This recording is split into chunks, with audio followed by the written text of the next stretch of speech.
Summer, and there can't actually be snow somewhere in the United States. Can there? Yes, there can. Mauna Kea Observatory, that's over in Hawaii, of course, and as if it's not crazy enough that we have snow somewhere in the United States, how about the fact that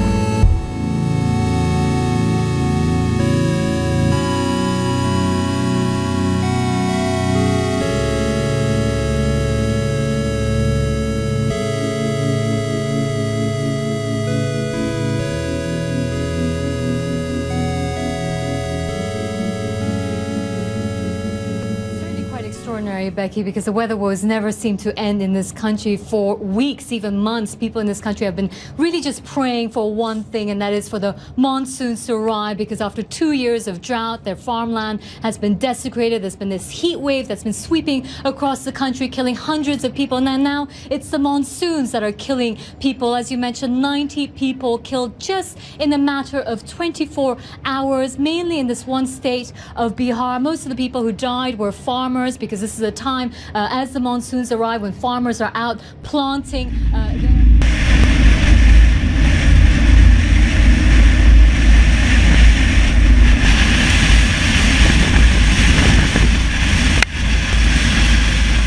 Don't think you'll be disappointed with this. Not a spot on lens, not a spider. There's no legs with this. And they're on 4 cameras at the same time. And now we can see that it stayed in there for 1 hour. And then it bounces back. Again, it is in a orbit around Nibiru that looks appear to be coming and going. So it's going above and below the horizon as this thing is coming at us and away from us as it approaches us and then retreats as it goes around Nemesis. Next, I'm going to show you, please pay attention to the time here. This is the second at the same time. No, this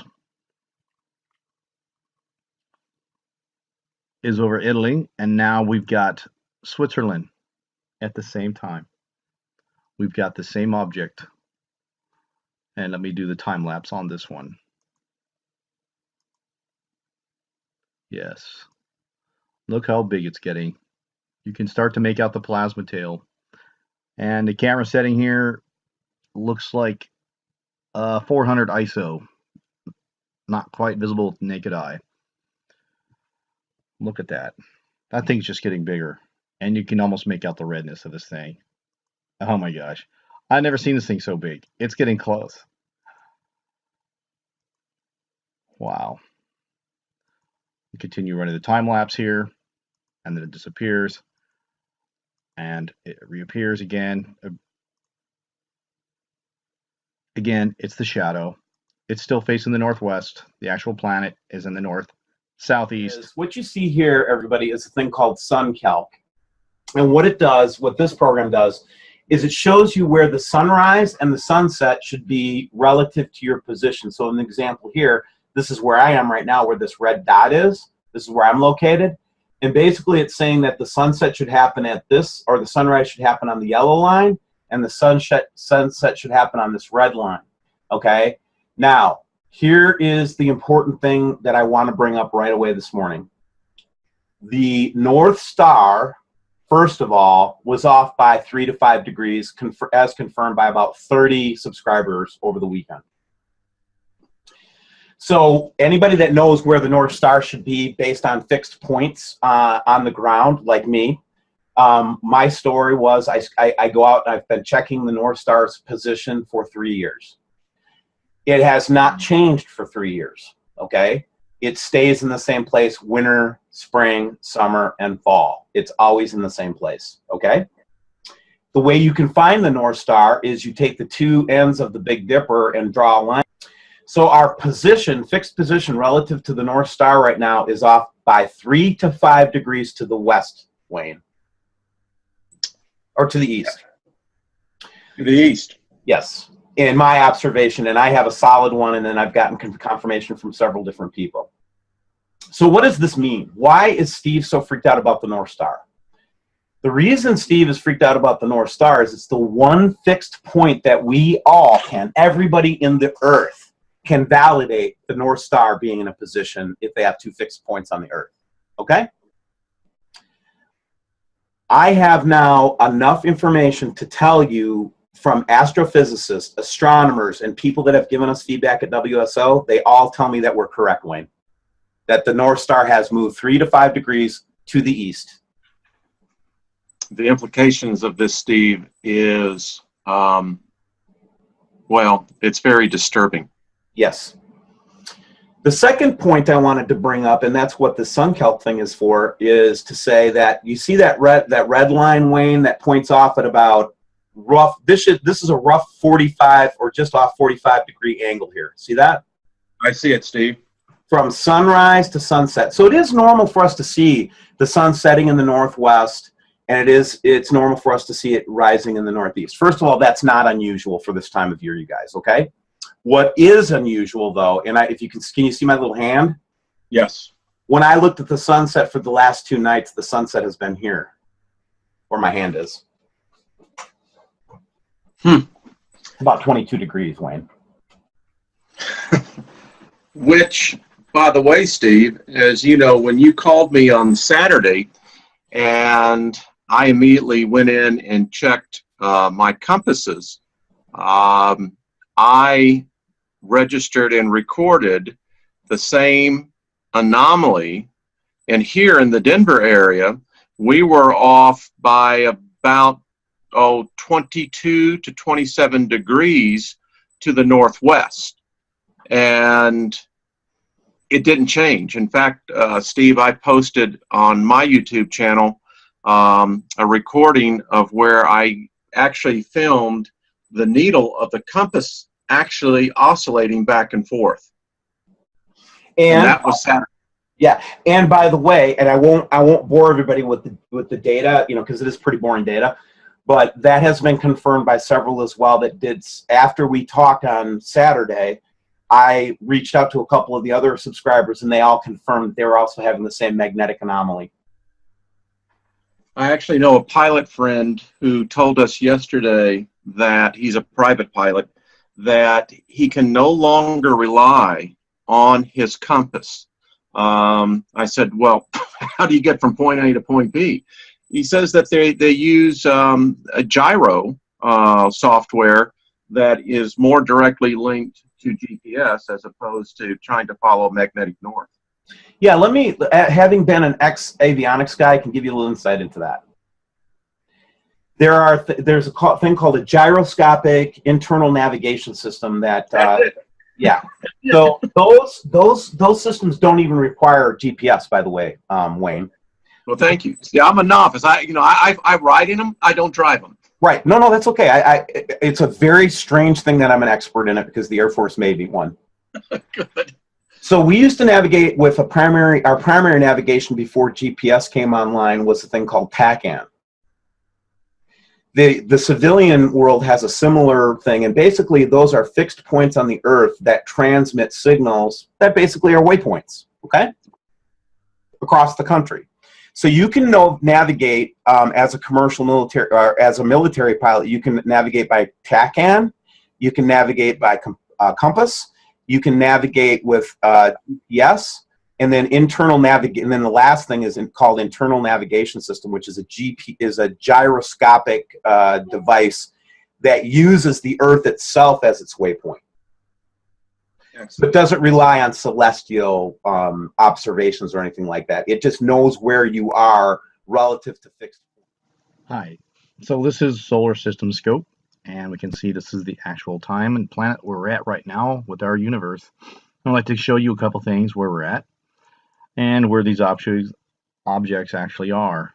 As I said before, so if you click on this little Earth, click on here, and then we can see the different views. And most of these were over Italy and Germany.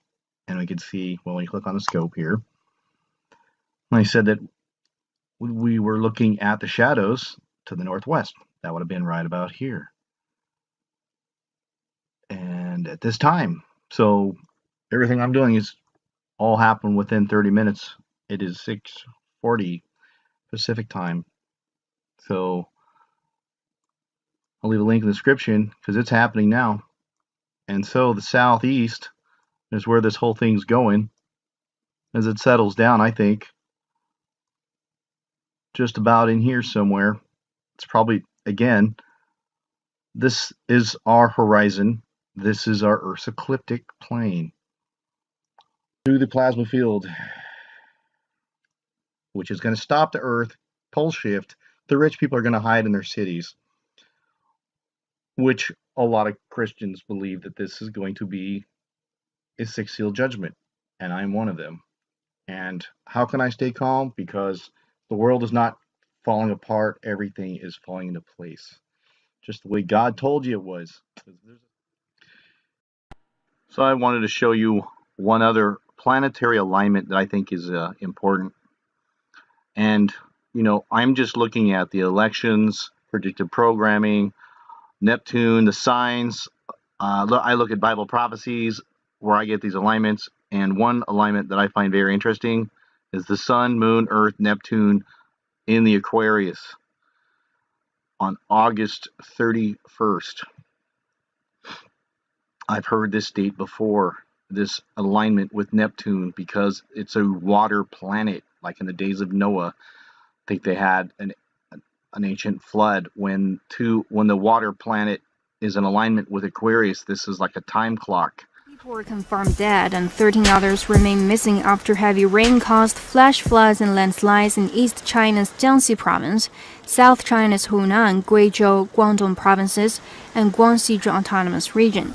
According to the local government, as of 6 p.m. on Wednesday, floods had left 3 people dead in Jiangxi. So far, 21,000 people in the province have been relocated, and another 10,000 people are in dire need of assistance. In Hunan, continuous rain resulted in swollen rivers, landslides, and mud rock flows. The Provincial Flood Control and Drought Relief Headquarters said on Wednesday that 3 people died in Hengshan County. Meanwhile, 4 others were reported missing. About 530 houses collapsed and nearly 12,000 people were evacuated. In Guangxi, 1 person was killed when a house collapsed in torrential rain. 2 were swept away by floods, while another was buried by a landslide. The rain and ensuing disasters also destroyed over 700 houses, ruined more than 20,000 hectares of crops, and 4.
We begin in Ethiopia, where the death toll from a landslide at a rubbish dump in the capital has risen to more than 60, and there are fears it may still go up. Rescue officials are still searching for dozens of bodies trapped under the kosher landfill. CGTN's Girum Chala has this update from Addis Ababa. Dozens of makeshift homes are buried under the mountain of garbage behind me. People have been dumping their rubbish here for decades. It's believed around 150 people were here when the landslide took place on Saturday night. Dozens of people are buried under tons of waste, as you can see behind me there. People had been making a living by picking through the rubbish dump for useful items. Some had even made permanent homes for themselves around here. It's believed children are among the dead. Search and rescue operations continue here, but rescue workers face a tough task Bulldozers have to carefully remove the rubbish over there. The heavy machinery could cause further slides as well. For now, they operate in the hope of finding survivors. Tornadoes touching down in southwest Florida. This happened overnight, and this was the scene in Punta Gorda where an EF1 tornado touched down on Aspen Road East. The storm going through one family's yard, destroying their barn, sending chunks of metal flying, even cutting their horses loose. A lot of memories of this barn. Had it ever since I was 13. Now it's gone. Went out with him, and the other horses were loose, running around, and it's very dark. Well, the storm also flipping the family's truck over on its head. All the family's animals are expected to be okay, though one duck was lost. The family says they're working to clean up the mess and rebuild.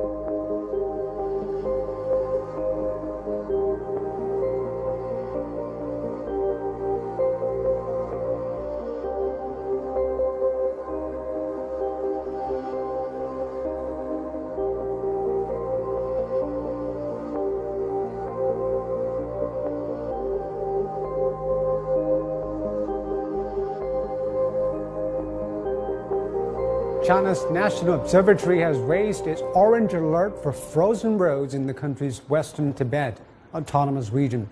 A snowstorm and frigid temperatures have led to road and highway closures.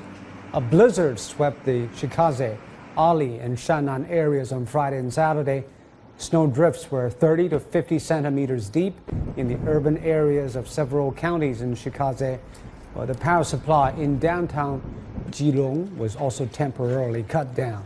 Local authorities are clearing the roads, so they also distributed food and livestock feed in advance to help villagers brace for the snowstorm.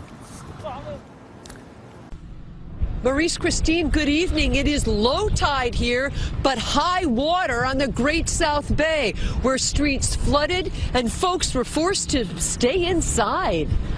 Cars caught in salt water, a big problem. The rainy, wintry mix melted, and even several hours after noon's high tide here on Suffolk's South Shore, streets in low-lying areas were impassable. All eyes are on that massive storm. Take a live look at Wrigley Field in Chicago. The snow starting to come down right now. The roads messy there this morning. They're bracing for up to half a foot of snow today. Highway havoc in the Midwest, a late winter storm slamming millions from Iowa to Minnesota. Awful. I didn't expect it to get this bad. It's intense. So crazy. Plummeting temperatures, freezing freeways, sending cars sliding off the road and into each other.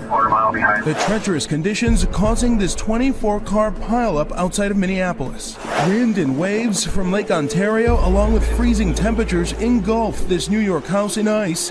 Surprisingly, this isn't out of the ordinary. Delays in the Twin Cities as airlines scrambled to de-ice planes stuck on the tarmac. A frigid blast blowing across the region overnight, dumping close to 10 inches of snow from the Dakotas to Iowa. Another 24 inches expected in some areas by Wednesday. But merciless sub-freezing temperatures, disastrous near Detroit. 65,000 people in the area still without power. And officials now say carbon monoxide poisoning from generators have left 2 people dead. In this northern Detroit home, a mother and her 2 young children hospitalized. This morning, across the Northeast, 60 million residents are bracing for the winter wallop as it barrels.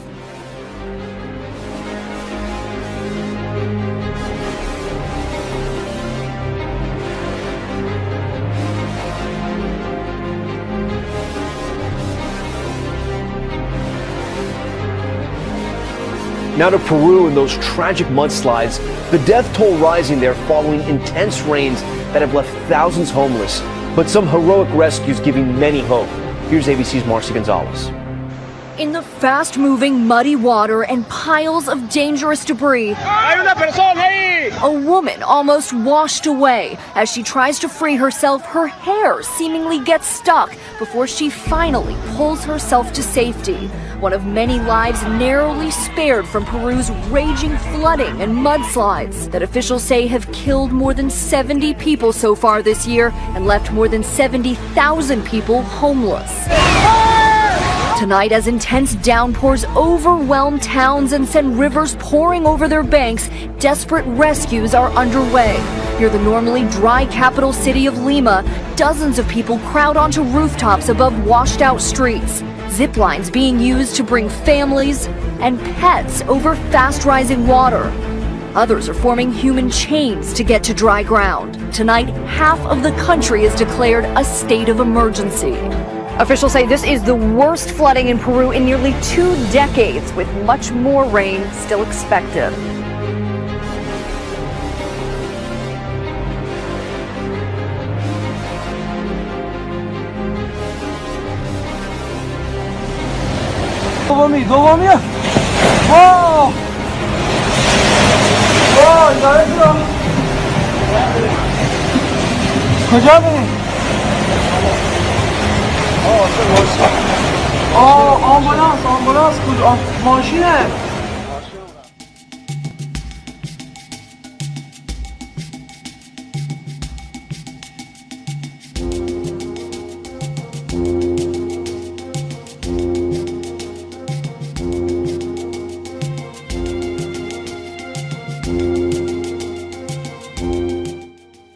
Started taking everything up. My trash cans were flying everywhere. My tent was flying everywhere. I was kind of hanging on it, like almost like a monkey in a sense, trying to hold everything down.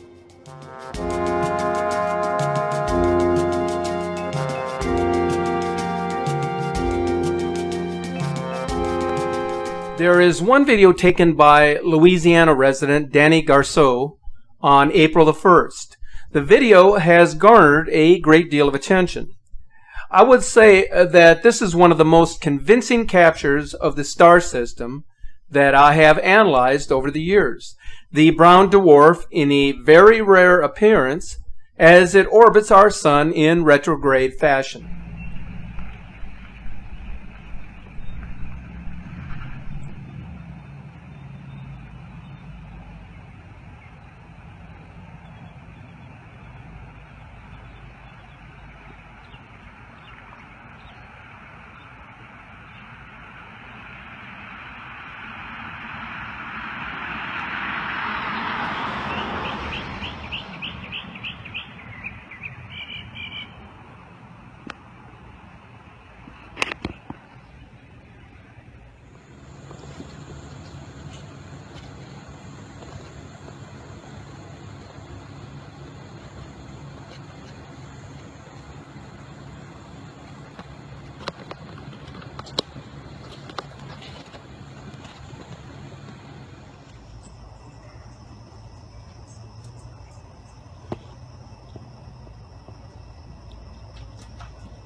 And there was also a series of images taken on March 16th and 17th, which are equally incredible, showing the presence of a celestial body.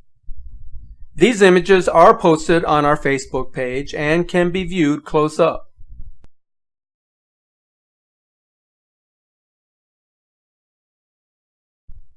And be sure to follow our page for daily updates on the Planet X Nibiru system.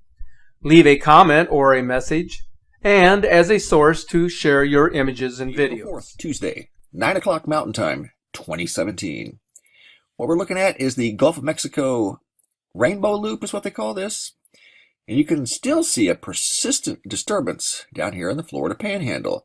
It's slowly moved across Louisiana, southern Mississippi, Alabama, and it's been hitting Florida and Georgia the past couple of days.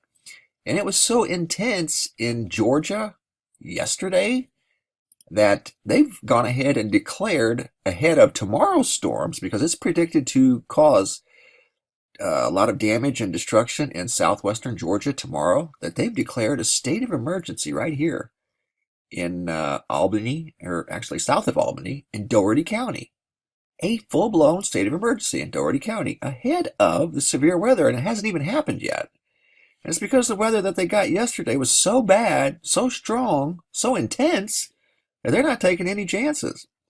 Here's what the local news had to say about it right here. And you can see the maps of what they're predicting for tomorrow. They are in a moderate to high tornado path right through here, and Albany's right in the middle of it. Check it out. Here's what they've got to say.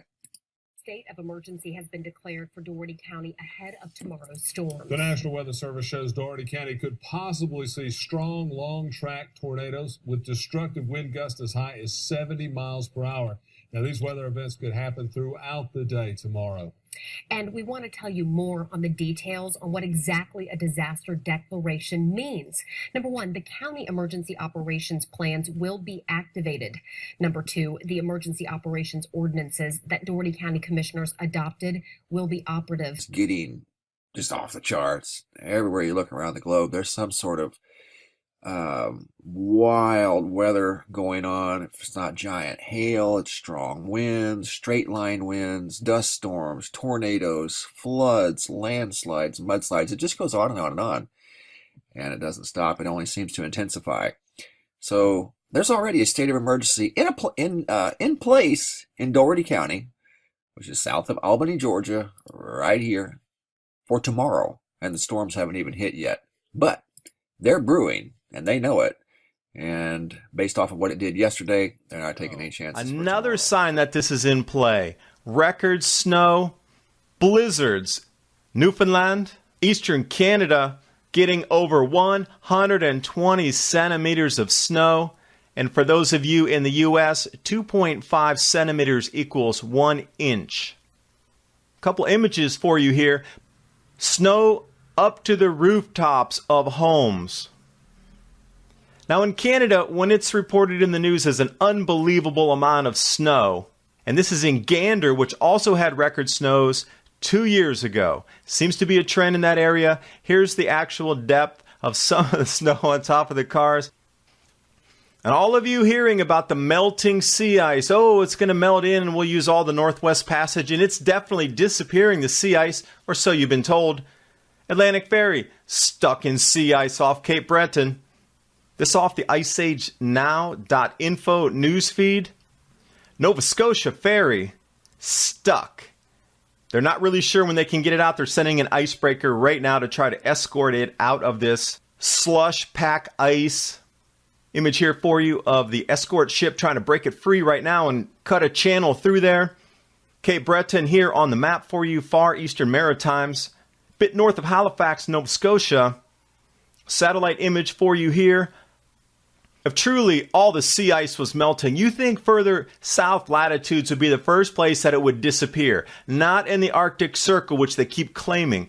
How can there be so much sea ice this far south if all the ice is disappearing in the north? How can there still be ice further south? This is just simple, commonsensical stuff.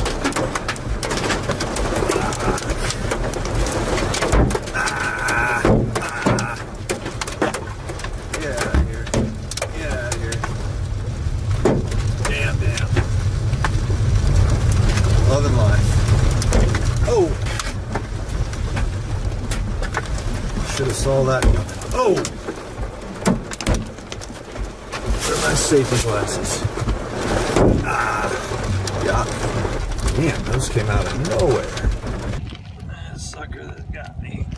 Big Daddy.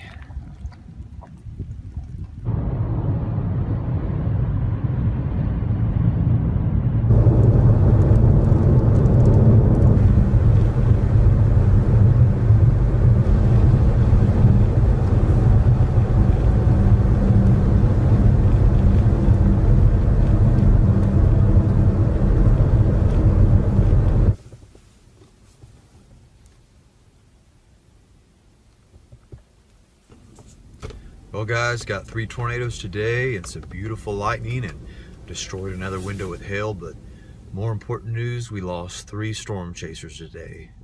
Kelly Williamson, Randy, the Storm Wranglers were in an accident with another storm chaser named Corbin from Arizona, I believe. I didn't know him, but Kelly and I were friends, and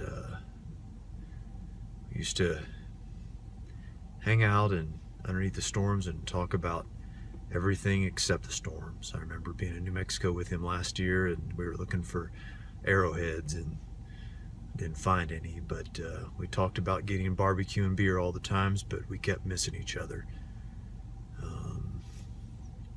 Just last 2 days ago in Oklahoma, he and I got to hang out for a good 20-30 minutes before getting all the funnel clouds. And he was a hard worker, and he was a good storm chaser. He was just a good old boy, down-to-earth guy, and that's what made the Storm Wranglers TV show so good. And I'll miss him.